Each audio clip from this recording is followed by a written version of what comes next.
am Tamika Isaac Devine, work-life integration strategist, leadership mentor, and founder of the Possibilities Institute, which is a peak performance coaching, consulting, and public speaking firm that helps women leaders just like you and moms to help them discover their leadership possibility, maximize their potential, and live a life that leaves a legacy. Now you might be asking yourself, Tamika, what is a work-life integration strategist? Well, I am a certified personal and executive coach, and I focus my practice on working with women leaders and moms with work-life integration strategies and tools to help them live the life that they were designed to live. Now, what qualifies me to be a work-life integration strategist? Well, I am a busy working mom, but a very high-achieving professional woman just like you. And over the years, I have developed tips and strategies that have helped me live a divine life. I am a wife and a mom, but in addition to those things, I'm a practicing attorney with my own law firm. I'm an elected official. I was elected as a member of the Columbia, South Carolina City Council in 2001. And when I was elected, I was the first African-American female elected to this position, as well as the youngest person at that time ever elected to City Council. Now, after 16 years of serving, I'm currently serving as the Mayor Pro Tem, and I'm still the youngest person on our council. In addition to those hats, I'm an entrepreneur. I run 2 very successful businesses with my husband, my life partner. As well as that, I am a public speaker, I am a best-selling author, and again, I'm a certified professional and executive coach. So you can tell I wear many, many hats. But the biggest role and responsibility, and the one that really warms my life and my heart, is being a wife and a mom. And just so many times, we as women have been taught that to be a really good wife and mom, we have to forego some of our career goals and aspirations. And I have never, ever prescribed to that kind of thought. And so through that, I wanted to work with women just like me who have been told for many, many years that you have to make choices and sacrifices in your career if you want to be a mom, or you might not be able to have the home life and the personal life that you want if you have very high achieving professional goals. And so that is what my practice focuses on. So today I want to start first with explaining to you what is work-life integration, and most importantly, what it is not. So I think about work-life integration, and for me, my definition of work-life integration is living your life at its fullest. Living, as people say, hashtag your best life. You can live your best life and not sacrifice professional goals and aspirations, career choices. You can do multiple things like me, have multiple businesses, and still be a very active wife, mom, sister, daughter, and be really happy and excel at doing it all. And so work-life integration, what it is figuring out a way to integrate your life and live the life and using tips and strategies to help you live your best life in all those aspects. Being true to yourself and being true to what's important to you, and not giving up on some of those things that are important to you because you feel like you can't do it all and do it all in excellence.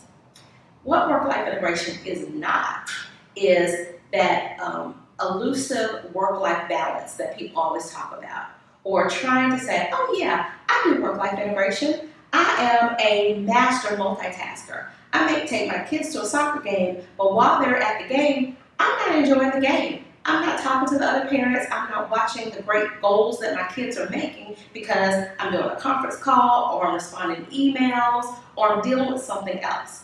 That's not work-life integration. Work-life integration is figuring out how you can do things that support you. What works for me may not work for you, and vice versa. And so what it is understanding what your goals are, what your priorities are, and designing your life that supports those goals and strategies that will help you achieve what you really want. So what I really want to talk about first is how we really got to where we are. And a lot of my clients feel like, okay, I'm just not doing it right, or, this isn't working for me. And they're kind of blaming themselves. But what I want to tell you is, it is not anything that you have done. It is really society. Society has taught us for many, many years that we have this elusive goal of being the perfect woman. You know, what the perfect woman is, what the perfect mom is, and how that is. And if you think about how it's evolved over time, it really has evolved, but it's still not where it needs to be. So y'all remember, I'm gonna kind of take you back.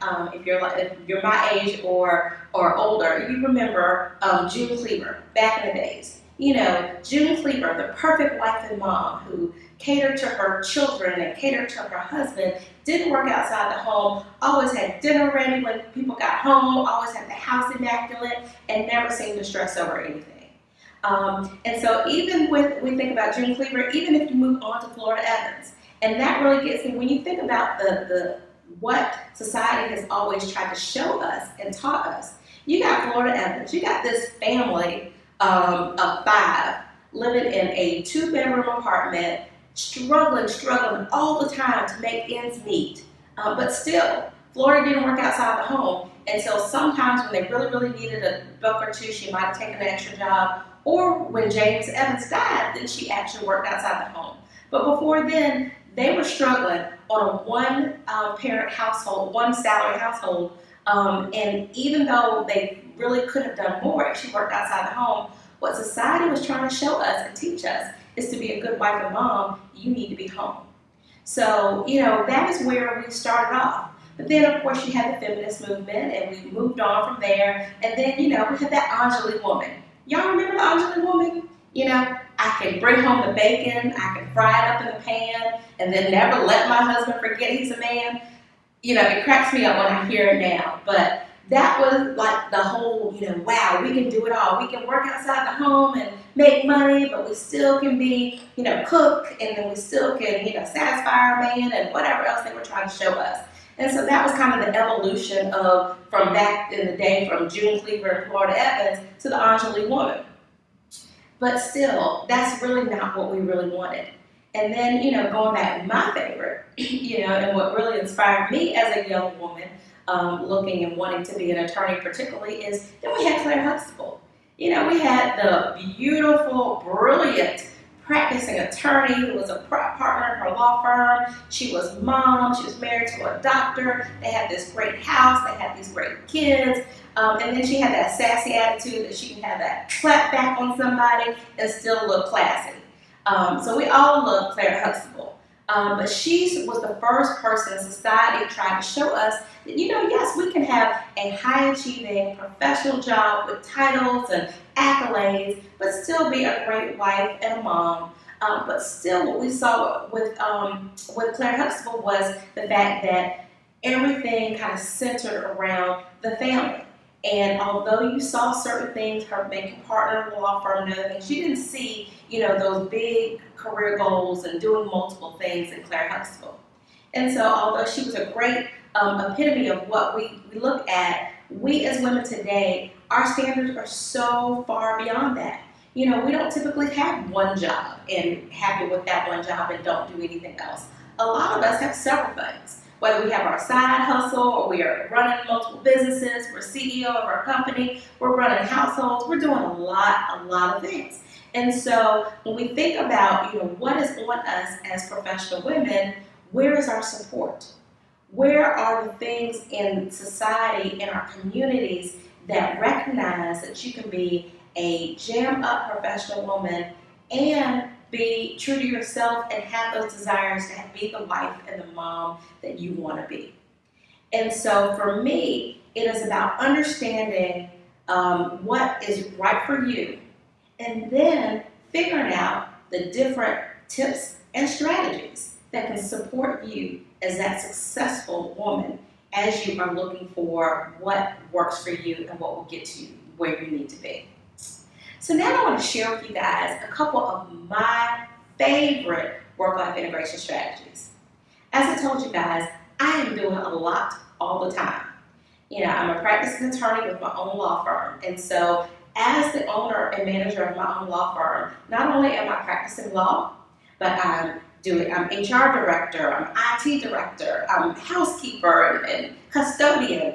I do all of it in my law firm. In addition to the law firm, as I mentioned, I am an elected member of Columbia City Council, currently serving as Mayor Pro Tem. So that means I got to go out in the community and do things. I've got to preside over council meetings. I've got to implement policies for the city of Columbia that makes things and makes life better for the constituents that I serve. In addition to that, I am a best-selling author. I just released my second book, and that book is called Think Like a CEO, Act Like a Mom, The Pursuit of Work-Life Integration. And what I try to share with that book is that you can be the CEO of your company and your life and, be the loving, caring mom, making, chaperoning trips to the field trips and, making lunches with cute little notes in it. You can do all that if you want to do that. In addition to being a best-selling author, I am a public speaker, and I speak throughout this country at different conferences and churches and colleges, and I've enjoyed doing that for the last 10 to 15 years. And then in addition to all those things, like I mentioned, I'm an entrepreneur. My husband and I have two very successful businesses, The Possibilities Institute, this one where I do my public speaking, coaching, and consulting, and we work on peak performance with our clients to make sure that they're operating at their optimal and best level. And in addition to that, we have a real estate investment and property management firm. We own several houses throughout South Carolina, and some of them we buy, we rehab, and then we rent out to folks who really need some quality affordable housing. So I do a lot, but probably my favorite job is being mom. I have three amazing little ones. I have a 13-year-old, I have an 8-year-old, and I have an 18-month-old. And so it runs the gamut. So I'm a mom of a toddler and a teen. And so that keeps me really, really busy. And so I chaperone field trips, I make lunches, I'm the carpool mom, I'm doing all of that in my personal life as well. And then in addition to that, I gotta take time for self-care. I love my days at the spa. And I take my massages and my facials and have my girls' weekends and all that stuff. And just that quiet time that I have where I might just want to have a bubble bath and cuddle up with a